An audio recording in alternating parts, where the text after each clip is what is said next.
Is there any hacks or tricks that you kind of live by to keep you consistent with finishing music? The best thing I can tell you, like this is just my perspective, and I know some people are going to be against this, but Hey guys, welcome to the Industry Set podcast where we interview high caliber artists and discuss all things music marketing, branding, networking, social media, production hacks, and more. That being said, if you are a music producer and you want to level up in all these areas, be sure to hit subscribe on our YouTube channel because that way you don't miss out on future episodes. And so in today's episode, we interviewed Black Sheep, and I've been a big fan of Black Sheep's music for many years now, ever since he won the official remix competition for Aftershock. It was a Nightmare and I believe it was a Boombox Cartel track. Been a big fan ever since then. He's been releasing really good music ever since then.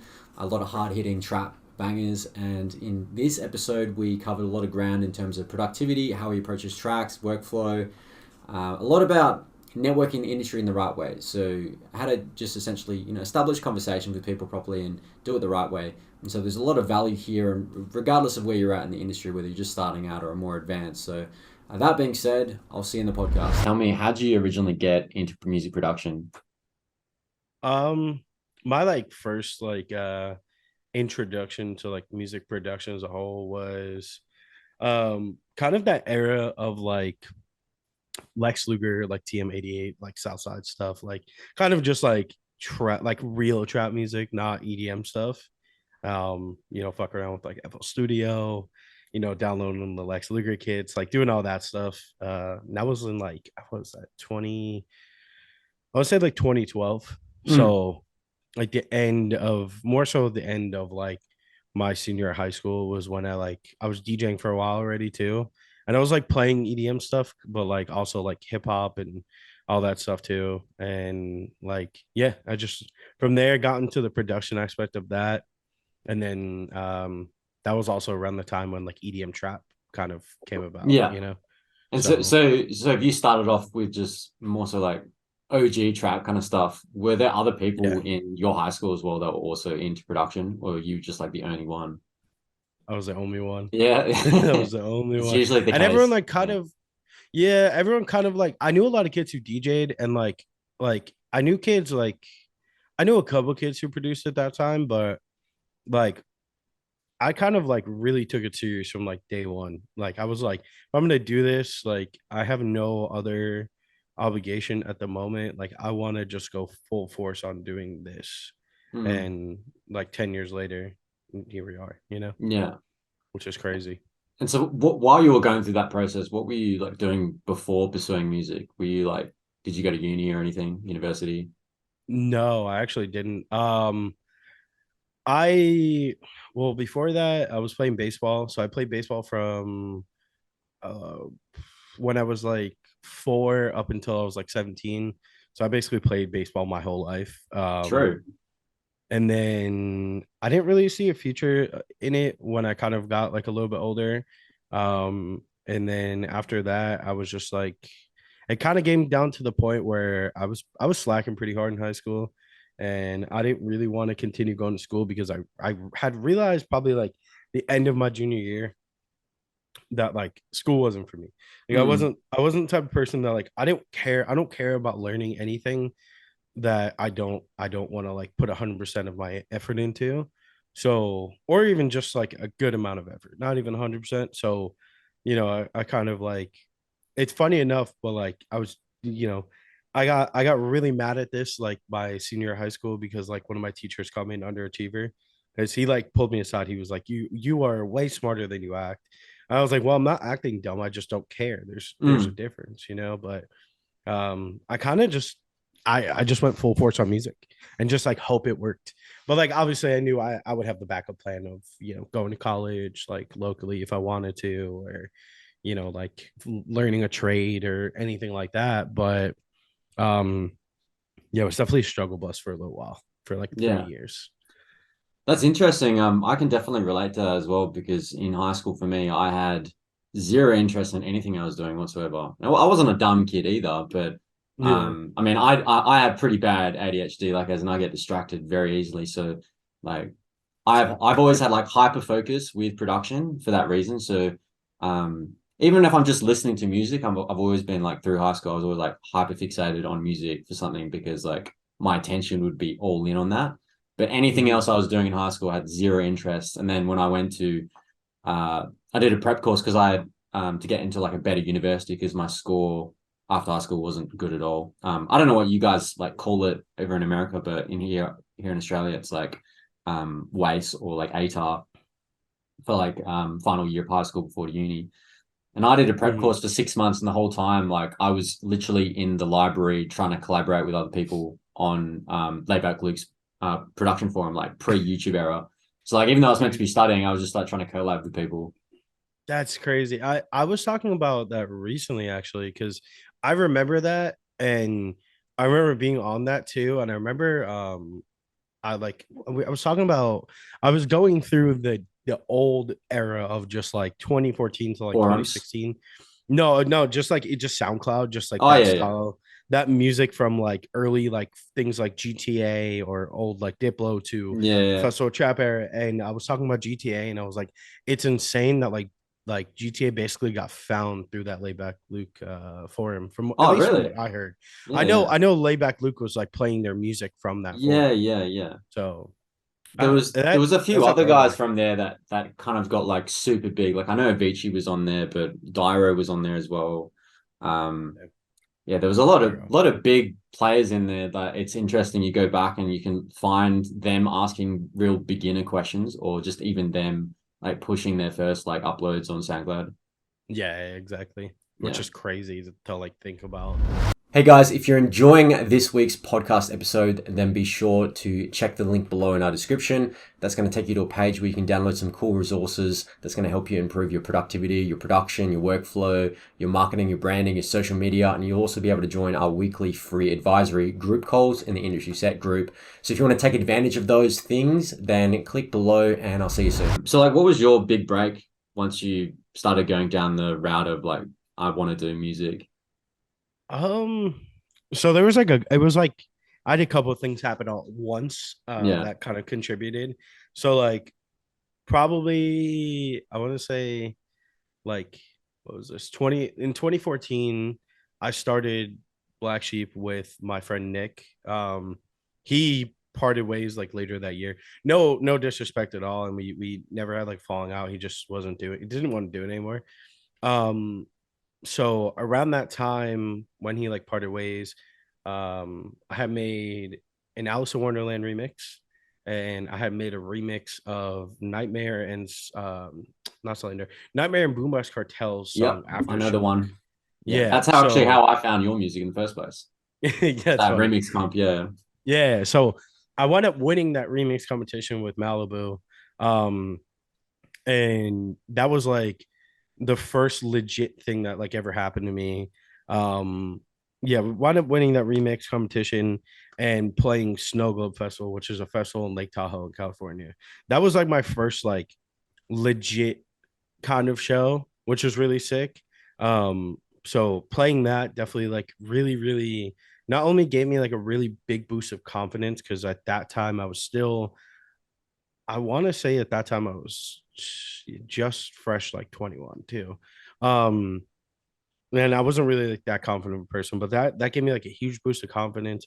Not only that, just winning the remix competition in general when Nightmare and Boomer's Cartel were at one of their biggest peaks of the come up that they had, which was really cool. And then Mm, like Nightmare brought us out on stage, and sick. then the next day I was at Alice in Wonderland set. I was just watching, just like in the kind of like little VIP in like the front between the crowd. And she wound up playing my remix. And then I got to meet her and she was super nice. And that remix started popping off on SoundCloud. The Aftershock remix started popping off too. And then after that, it just kind of kept the momentum going with just like a couple more songs. And then I don't know, it just like naturally just started to grow because like my name was just on all these, like just flooding everyone's feed essentially because it was just doing really well. And then the next year following, I went on tour with Uzi. I did like a good couple of shows. I think it was like 6 shows with him across the East Coast, and then I played like the big show here in LA. Um, and I think that was a really good help too, because that was like when he was really making his huge comeback in like the Yeah, live super setting. hype back then. Yeah. Yeah, like in like the 2015, 2016 era. So like all that stuff, and then just kind of just trying to keep the momentum going from there, really, you know. Yeah, so about the Alice in Wonderland remix. So was that like the first artist sport you ever had? Like Um, somebody playing tracks out, I mean. not not like so like no, but that was like the first time I had really had like I'd ever seen it in person. You know what I'm Right. saying? Yeah. But before that, like in the festival trap era, I had a good amount of play out from people. Like all those like old festival trap dudes, even some like big room guys and stuff like that played some of my stuff out. So that was like, yeah, I'd seen it online or like, I've heard it through like videos or whatever, or maybe on like a live stream, whatever it could be. Um, but yeah, no, like the first time I've ever seen anyone play my music, that was that those two occasions of Nightmare bringing me out on stage and Alice in Wonderland the next day dropping my song. Yeah, So so I don't think I've ever yet to experience that because all the people that I send music to are all American based and like yeah, anytime that it does happen, and let's say they are in Perth, I just coincidentally haven't been there to like actually experience it. So I'm still waiting for the day where I'm coincidentally at a festival and then I hear my music and be like, oh shit. Because I mean, of course I hear homies. I'm let's say at a club or something and a homie's playing it. It's like it's not the same because you know them, but it's like it's way yeah. more, yeah, it's way more hype where it's like, oh shit, I don't know this guy and they're playing my music. Well, funny enough, this is like a funny story that happened to me last year. So last year we were at Lost Lands. Um, I didn't want to playing, but like a bunch of people like brought me out on stage. So that was like super cool to like at least experience that part of it. Mm, And Excision was playing and he plays like a 2 hour set. And like I don't know, like he's always kind of like rinsed at least one of my songs. yeah. Um and I was like, damn, I'm like, I gotta pee so bad. Like, like not like it's a 2 hour set. Like Yeah, yeah, yeah. there's no way in the 3 minutes that I'm gonna be gone, my song will be played. Lo and behold, I'm in No the way. bathroom and I hear my song and I'm just like, damn, that Fuck. is the epitome of just like bad luck. But a bunch of people got Yeah, videos for me. yeah, But yeah. yeah, it's definitely cool. Like I've gotten to witness it a couple of times where like I've seen like bigger people like play my songs. Um and it's definitely a cool experience for sure.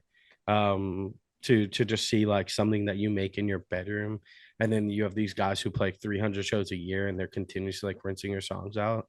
um I think that's like one of the coolest parts of being a DJ in like electronic music Mm. is like, even if somebody plays something once, like or whatever, like people would just continuously always try to support and rinse out other people, switch it up, ask you for new tunes, things like that. So I Yeah. think that's a really cool thing. Yeah. And so has that always been your main driving force in terms of like growing your brand and career? It was just more so like trying to push your music out to as many like bigger artists and whatnot. Um, like yes and no. It's like a 50-50 because like I Mm. definitely make songs that I don't even really send to people. But then I'll make songs that I like make sure I know I'm flooding to people. Mm. Like I talk about this all the time with my manager, but like the main thing is like I want to make songs for people to listen to every once in a while because I also just like enjoy stuff like that. Yeah. But I also like I never really aimed to make like okay, I'm gonna get something and it's gonna get played out. Like I just will make something. I'm like, cool, I want to play this live. And me wanting to play this live is like my driving force to finish those songs. Like again, last year at Lost Lands, 22 artists played my music. Damn. 22 individual artists played my music, which is a crazy thing. Yeah, that's And at that crazy. time, there's still songs that haven't come out Mm. from that. You know what I'm saying? So, and then even this year too, like I know it was like it wasn't like that crazy of a number, but it was like 15 people or some shit. I forgot we like looked, but even Yeah. at that too, there's songs that people have no idea are mine, and then they're just Yeah. being played. But like I just because I haven't either teased them myself or posted about them or whatever. Um, but yeah, no, that's it's definitely a cool thing to like, get the playouts and stuff, and just like always hit people up and be like, yeah, thank you, because you gotta appreciate it. I kind of miss the time of when I first was experiencing electronic dance music before I went down the path of like the career thing. Like I used to Yeah. be obsessed with like unreleased music from other artists to the point where I'd Yeah. just be fanboying like half the time, going, "Oh my God, what is this ID?" Like Yeah. Yeah. I used to be an absolute slut for like Swedish House Mafia and Alesso and stuff like that, like the big room house stuff when I was like this is like 2011 when I was like fresh out of high school. And I used to be Same. just like hunting all the like live streams, like just overhyping all this stuff. So yeah, I definitely miss those days. I miss the you funny that you say that, but I went down the rabbit hole of finding those old pages that used to post like Skrillex IDs and shit on Yeah, SoundCloud. yeah, yeah, It'd be like 20-second clips and it's just yeah. Skrillex ID. And like I'm like, dude, I forget it. I forget these even existed. Like, and there are songs that we'll never fully hear, like that Yeah. were made in, 8 years ago, 7 years ago, whatever that is. But yeah, it's crazy. He's I teasing for feel the that. mega album even still. Oh yeah, I'm just waiting for the day when I wake up and he's just like, I've dropped 4 albums, and I'm like, okay, we can Yeah, never ask him for anything ever again. He's just done yeah. it.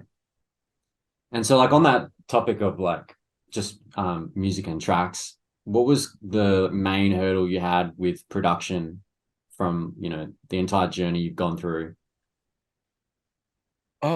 Like one thing that took me a really long time to learn was like detail. Actually, like I feel like my mixes weren't awful. Like my ideas weren't awful. Like my sound choice, I always will pride myself. I learned that good sounds take you a long way very early on. So like that, but yeah, it was like detail. It was like the little things in your songs, the things that us producers only really know about. But it's like detail and Like then ear just like, candy. yeah, that and just like finally getting over something. Mm, Because for a while I would make songs. I'm like, I don't know if this is done yet. I don't know if this is done. And I'm like hitting up like 30 people. Is this done? Is this done? Is this done? And then that's also a very vicious cycle too of and I don't mean this like in any way, shape, or form. I believe everyone's feedback. If you ask a person feedback, you should be willing to accept what they have to tell you. But I used to ask probably like 20 people send link. Now honestly, the most important feedback is between 3 people, two of them being other producers, one of them being actually 4 people, me, two other producers, and my manager. And then that's it. But like, mm. even at that, too, like, that's because I know if I'm going to them, I'm getting the realest, most honest answer. But Yeah, also, there are people that understand my taste, my ideas, my brain on how I make music. So in that case, it's like, whatever, like they'll be able to help you go in the right direction. yeah. But when you're asking all these people and either you're not getting responses from people or they're giving you half-ass answers, it's kind of like I don't know. That's why I stopped really caring, and at the point now where I'm just doing it the way I've been doing it for the last couple of years, and I feel like it's very peaceful in my mind. Mm. Yeah, I agree. Yeah. I agree. Like feedback's super important and it can be really hard to find like the right type of feedback that you're looking for because I feel like everybody needs like a different kind of feedback, if that makes sense. Like I've always Mm-hmm. been, I don't know, the feedback I always try to get from people for my own tracks has always been more aligned with like mixing and mastering and like I guess like stereo stuff and whatnot and getting like the real intricate bits of like everything while like you were saying before, it sucks when people are quite half-assed about it and just are like I mean, Yeah. I appreciate the creative um ideas that somebody can give on feedback, but it's also like Mm-hmm. if you already fleshed out the full track and like you've got the 100% conviction that like you don't want to change it at all, and they're like, oh, but it could be a little bit better by doing this.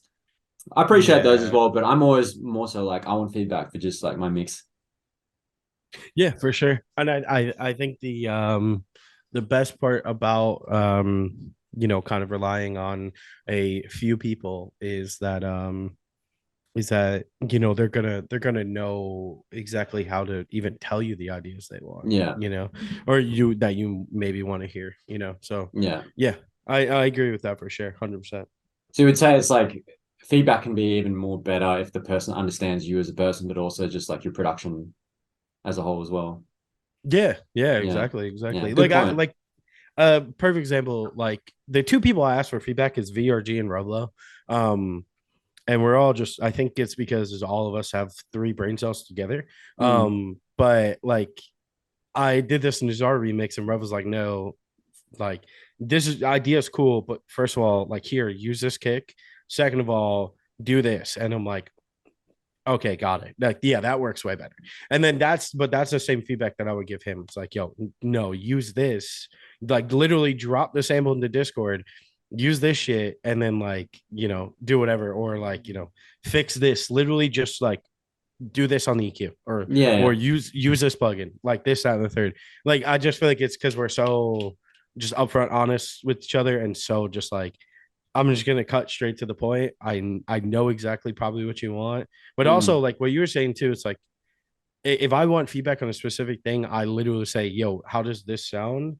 Also, like this, and this, and it's like I don't. You can comment on the other things, but give me those things Yeah, first, yeah. just so I know. You know what I'm saying? That's why I didn't like doing Twitch feedback either. Like I had a really good momentum with doing that, but I realized, to be honest with you, man, like there was a point where I had to just be brutally honest with people. I'm like, this is all right. But like don't go any further. Honestly, just take this part of the idea, scratch this entire thing. And people can't handle that because it's like here's a big thing and a huge fucking thing. People cannot understand the word no. I spoke about this in a recent podcast too.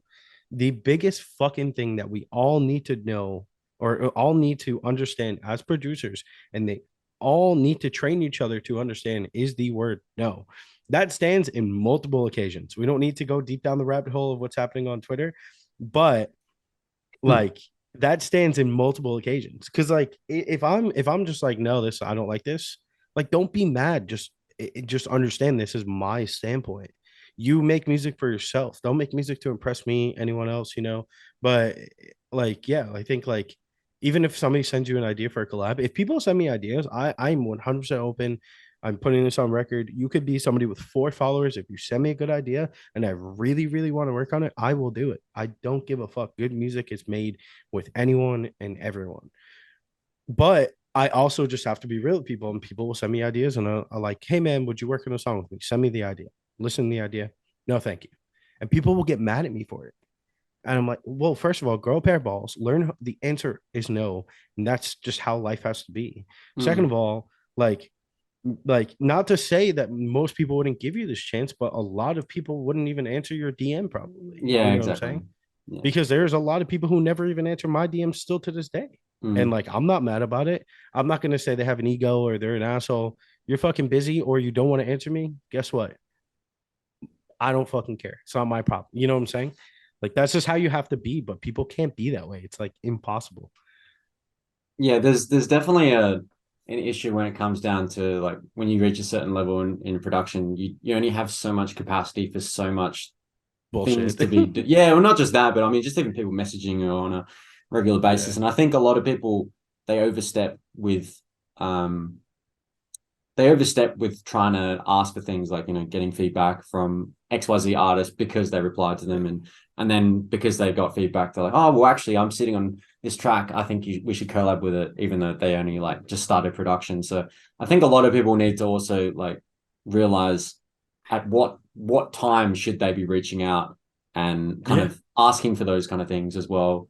I Mm-hmm. think people really needed to just focus on getting as good as possible before even questioning whether they should be sending their music to big artists, or even just of course the collab bro thing as well. I think a lot of people tend to jump the gun a bit with that. I missed that era in time when that was just Yeah, that was the meme.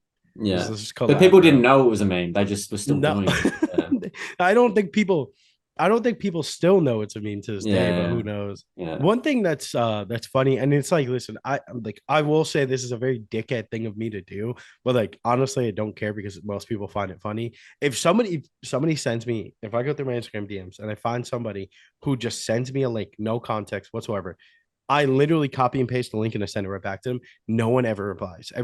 I just see red.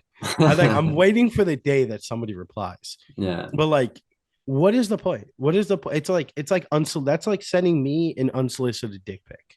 yeah, You know what I'm saying? Like, I I don't want that. I didn't ask for it. But if you hit me up nicely, say, hey man, how can I send you a song? I would gladly say, you can send, here's the email that I check once a week, send it here. I will listen to it on my burner account on SoundCloud, and you won't know it's me. But if I reply to your email, I will give you an honest thing. Like there are Yeah. people who give me some pretty good ideas or some pretty good songs, and I will straight up just go and be like, hey, I think you have something here. Work on this and work on this and work on Mm. this. And if you want to send it back to me, I'd be more than happy to give you the extra step again of, or if you like really need like, oh, how do I do this? Like I will tell you. I'll tell you like the easiest way or Yeah. possible way, Yeah.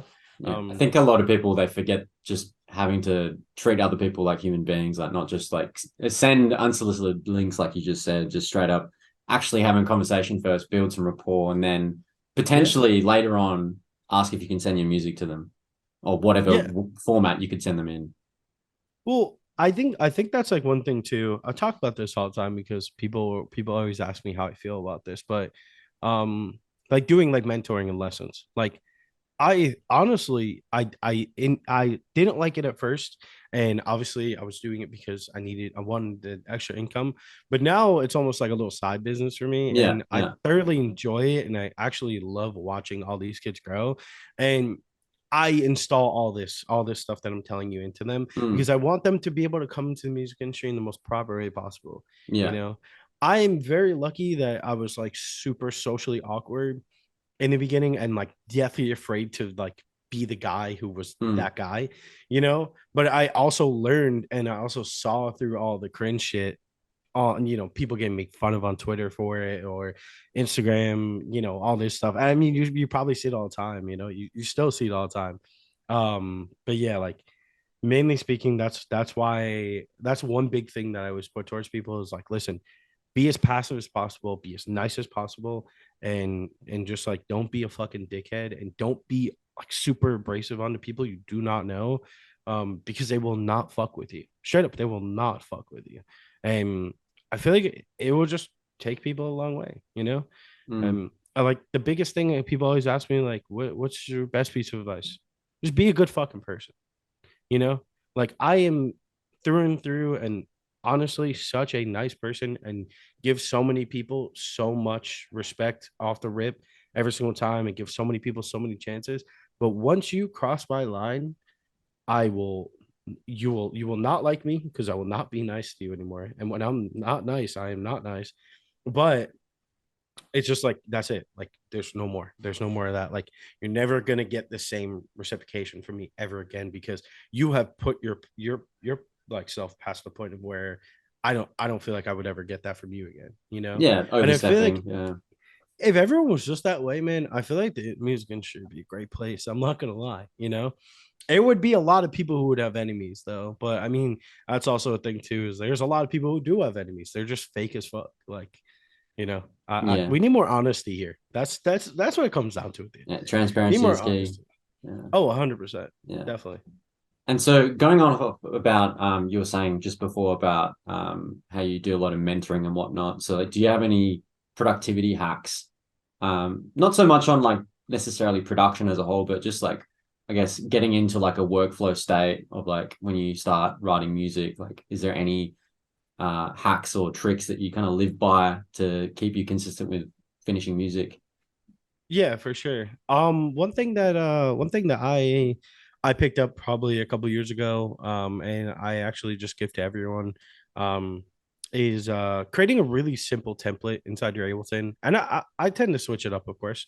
Um, but I was getting into like, okay, I want to have my own template, I want to have everything, all this stuff preloaded, all this stuff, blah blah.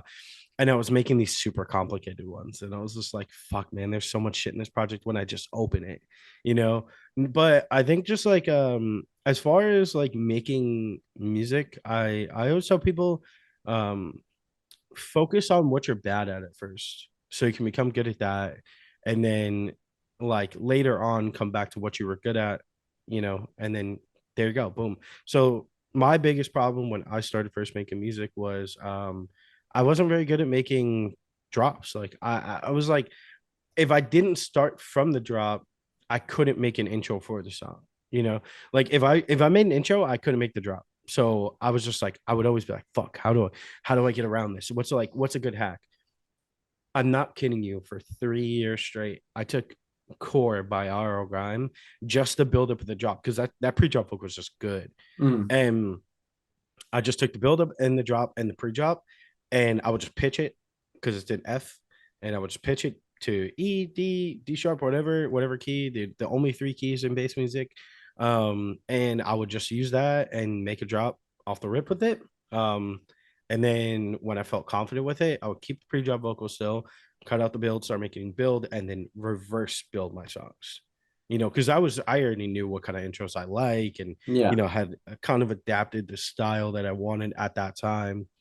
But yeah, now it's kind of like I just still follow the same workflow. I just Yeah. always start with the drop, whether it's like me opening Seer, making a patch, or taking a sample, flipping it, doing whatever. Also, the best thing I can tell you, find like this is just my perspective, and I know some people are going to be against this, but I have three kicks that I live by, and they're all good, and I can use them in any genre. I literally have used this one kick that I have. I've used in literally every genre. I've made house with it, I've made trap with it, dubstep, drum and bass. I use it in hip hop because it is a hip hop kick, and it's a really really old sample that's like not that compressed, and just kind of just a raw kick that's kind of clipped. um, but the best thing I can tell you when it comes to drums and stuff, find the older sample packs, because those are the samples that you hear on Splice just 20 times fucking maybe pitched up and down, compressed, layered, or whatever. Those drums will hit way harder than anything you're gonna find on Splice, in my opinion.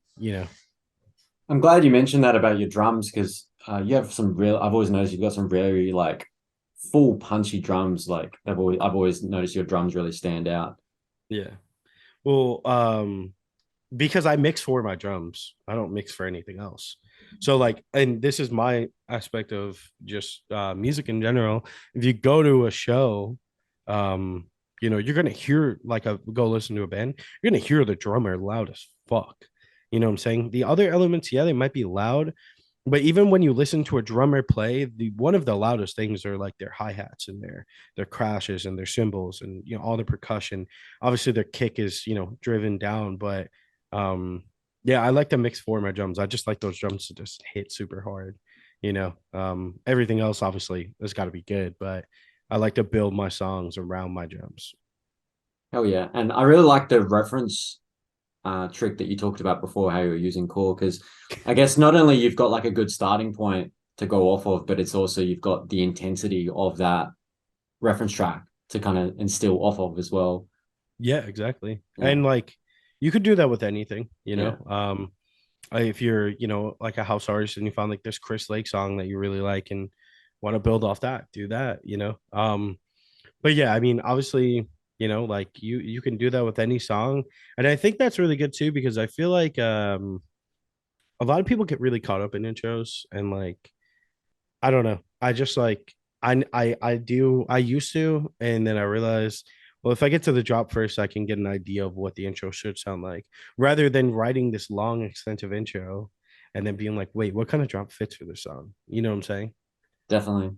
Yeah, I Yeah. the reference track that the reference trick that I've always used was I would drag in, and I still do this to this day, especially when it's a genre I've never encountered before, but I would drag in a reference track and just copy all the structural points. So like where the kick drums are, the snares, the build ups, the Mhm. FX drops, the FX downlifters, uplifters.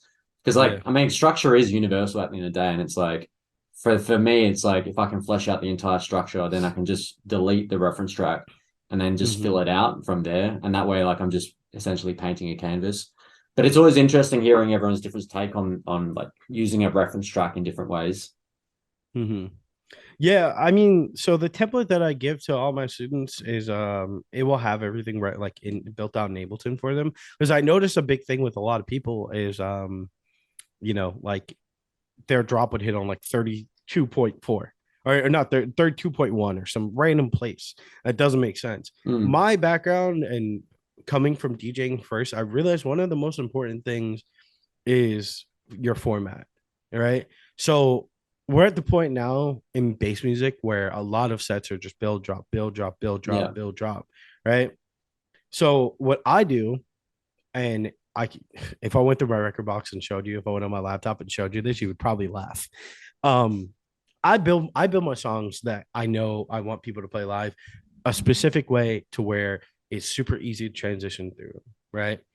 I sometimes I have a couple songs that I even struggled with, but whatever, I still just thoroughly enjoyed the way I made those songs. So it's a sacrifice. Um, but if there's a will, there's a way. If people really want to play something, they will find a way to do it, whether it's an edit or this or that. The biggest issue though that I see with a lot of people who start making music nowadays and just go straight into production, don't start DJing first, is they don't understand that, like, music works, when you're mixing, you're mixing 8, 16 bars, all this stuff. So why are you not just doing that in your songs? Your intro 16 bars, your maybe your little bridge for another 16, your build for 8, your drop for 16. So I have that built out in a template for everyone. And that's even the same one that I use, but obviously I know consciously that I know how to get around that. But yeah, if you saw my record box, I literally cut the shit out of people's songs and just do these wacky kind of fucking edits of everyone's shit, because if I don't like the format but I really want to play it, like, If there's a I'll will, find there's a a way, of way. course. Yeah, yeah. Yeah, if there's a will, I there's a feel way. I feel you on that for sure. And Yeah. so going off of, because that's some really good advice you're just talking about. Mm. Making tracks that are structurally good, that easier to play for sure. Definitely some good advice to everybody listening. So also you were talking about your template before. So like, what would be your go-to like top 5 main plugins, like off the top of your head? Like what would you say like the main ones you always go to? Oof.